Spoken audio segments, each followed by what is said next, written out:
Hello, Happy New Year and welcome to my first proper video. I've been wanting to do this for quite some time but haven't had the opportunity, but with the new year I thought it'd be a perfect time to start. So what I'm going to do is recap my last couple of months here in Melbourne, Australia, get everybody caught up with where I'm at. With that being said, let's get into it. I quit my job in September and spent time with friends and family before flying out here at the end of October. My flight wasn't until the evening, so I got to spend the whole day with my family before I went. I arrived at Heathrow Airport really early, so I had time to have a couple of beers before flying out to China. And I spent 4 to 5 hours in China before boarding my flight to Australia.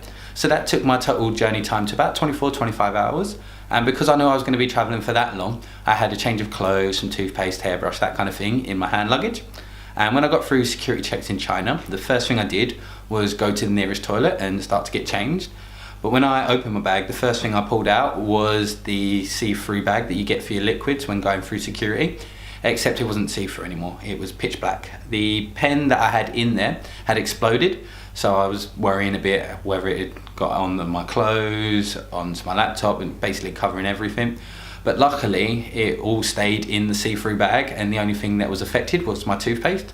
So when I went to brush my teeth in the toilet sinks, I got a couple of looks because when I pulled out the toothpaste, it was dripping in black ink. When I landed in Melbourne, getting through immigration was relatively easy because citizens from certain countries like the UK can use the automated border security checks. The only problem that I had was with getting my luggage. At first I thought I was really lucky because one of the first suitcases that came down looked like mine. So I picked it up, tried my padlock, and it wasn't working. So I thought, oh great, it's broken.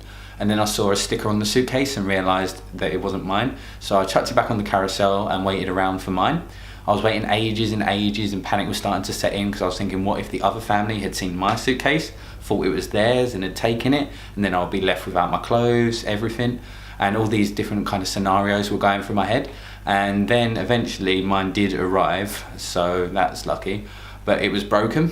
The handle that is used to pull the suitcase along was stuck in the down position, so I had to bend down to put it along, and I kept tripping up on the suitcase itself. What made it worse was the fact that I had my laptop in my bag, so I had to do it all with a straight back, which put a lot of pressure on my shoulder, and that was killing after a while. So I was relieved when I got to the main train station and I was able to put my suitcase in one of the lockers there. But I had a problem with the lockers there as well. I had to run around trying to get change for the lockers, and then when I bought one of the lockers it was the wrong size, so I had to buy a second locker, so I paid twice for the same thing. And I blame all of that on the jet lag. But once it was in the locker I was able to go around the city a little bit, have a look around. I got a travel card sorted so I can get on the trains, the trams and buses, that kind of thing. And I also tried to get a telephone number sorted so I can use 4G on my mobile out here. But when I was speaking to the person, I was finding it really hard to concentrate. So she must have thought I was so dazed and confused. Everything was going in one ear and coming out the other. And I thought that was a good time to go to my Airbnb and have a nap because I think I was a bit too jet lagged. The room was lovely, I had loads of space, and the person that owned the Airbnb was super friendly and really helpful. He gave me loads of tips and advice, as well as these maps. They have guided tours of the city on them, so they were really useful during the first week as I got to know the area. And on my first day, I got my bank account sorted and my telephone number, which took up most of the day. So in the afternoon, I followed the map with the shortest journey, which was the South Bank tour one. It started off in Alexandra Park, which was my first opportunity to just sit down, take everything in. And then it took me along the South Bank of the river. It was really nice there because there's loads of bars, restaurants, there's music playing out over the speakers, and there's also street performers. And it was really relaxing. There's lots of sculptures as well, which I enjoyed. Looking for houses was simple. The first day of viewings that I had, I only looked at 2 places, and then the very next day I got offered both of them. I chose this one because it's cheaper. Also it's got a more homely atmosphere, everything's made out of reclaimed wood and the garden's really beautiful. The people from the other house only live literally down the road, and I've been out with them a couple of times since because we really hit it off, like on Melbourne Cup Day, which is basically their version of the Grand National, except they get a bank holiday off for it. For the next week or so, between job interviews, I would use the other maps to go to different parts of the city. For example, just along from Federation Square, which is the main square in the city, there's a place called Hosier Lane, which is full of street art. Everything there is spray painted, the walls, the bins and the doors. Even some of the bollards had doilies on them. That seemed like a trendy place, along with the nearby AC/DC lane, which is also covered in street art. I walked along Fitzroy Gardens, which was impressive. It had so many little areas and landmarks like the JFK Memorial, the Conservatory, Cook's Cottage, the Model Tudor Village, the Fairy Tree, and the River God Fountain. Near the top of the park is St Patrick's Cathedral. The first time that I went there, I think there was some kind of event going on. I think it was a wedding. And I didn't get to go inside because I didn't really want to gate crash a wedding in my t-shirt and shorts. The last map took me through the arcades of the city. The city's full of them. They used to be service roads for the buildings. Some of them still are. But now a lot of them have been converted into restaurants, shops, cafes. And you could be going along one of them, which is full of designer shops, and then the next one will be full of just street art. So it was fun to weave in and out of the arcades and go from contrast to contrast. And that was the last of the maps that I used, and from there I would just venture out, see different areas of the city and go down different roads, just basically get lost to see what I could find. One of the buildings that I found was the Royal Exhibition Building, which is Australia's very first World Heritage Site. Just behind that is Melbourne Museum, which is cool because it has a massive rainforest right in the middle. And I think on the very same day that I saw those two buildings, I went to the Chinatown here in Melbourne, which is the closest Chinatown to China that I've been to. For a couple of weeks, I did door-to-door lead generation for a solar company, which was fun because I got to meet different people from Melbourne and go to different areas of Victoria. But I left that for various reasons, and then found it a bit difficult to find jobs after that because it's the run up to Christmas and a lot of the companies were hiring for in the new year, which wasn't much point for me because I was planning to move in the new year to do my regional work. So I stopped looking for jobs, and it gave me an opportunity to just keep exploring Melbourne, find new things. One of the newer areas that I went to was Docklands, which is the newest part of the city. There's the Melbourne Star there, which is a big Ferris wheel just like the London Eye, and there's a lot of expensive shops around there.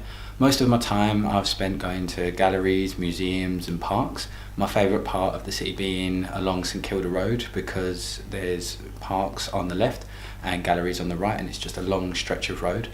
On the right there's the Art Centre of Melbourne, the National Gallery of Victoria, and just around the corner from that is the Australian Centre for Contemporary Art. In the NGV, the National Gallery, the majority of it's free. Also, the ceiling in one of the Great Halls is the largest stained glass ceiling in the world. In the parks on the left of St Kilda Road, you've got the Shrine of Remembrance, which is a fitting tribute to all the soldiers that have fought in the various wars. At the top of the shrine, you get a great view of the city skyline. And just across the road from that is the Royal Botanic Gardens, which is up there with Fitzroy Gardens as my favourite park. And in that whole general area, there's a whole bunch of different parks, each one with its own different landmark. For example, there's the Sydney Myer Music Bowl, you've got the M Pavilion, there's also a Rose Garden, a skate park, and various other attractions. I'm trying to think of other places that I've been to in the last couple of months. Around Federation Square alone, you've got Acme and the NGV Ian Potter Centre, as well as St Paul's Cathedral. ACME stands for the Australian Centre of Moving Image, and it's got lots of interactive exhibits. You can play retro games or see how they make all the special effects in the movies. You can also reenact your own ones, like the Matrix bullet dodge scene. And there's also machines to show you how the first picture houses worked. And in the Ian Potter Centre, you've got lots of artworks throughout Australian history, as well as Aboriginal artwork. Near Melbourne Central, you've got the shopping centre itself, you've got the State Library and the Old Melbourne Jail. The shopping centre has an amazing central space and the cone roof really catches the eye. The library also has an impressive roof as well as a few exhibits and is just a great study space. The Old Melbourne Jail, you get to learn about all the old stories from the infamous inmates that used to be there, like Ned Kelly. As a part of the ticket, you get an immersive experience where they give you a backstory and they process you as if they're going to chuck you into jail. What else is there that I've been to? There's the Immigration Museum and the National Sports Museum. The Sports Museum is inside the MCG, which was impressive to see. The beaches here are great. I saw penguins at St Kilda Beach, which you'd think wouldn't go, a sunny beach and penguins, but it kind of happened by mistake. They dumped a bunch of rocks into the sea to create a breakwater to protect the boats in the harbour.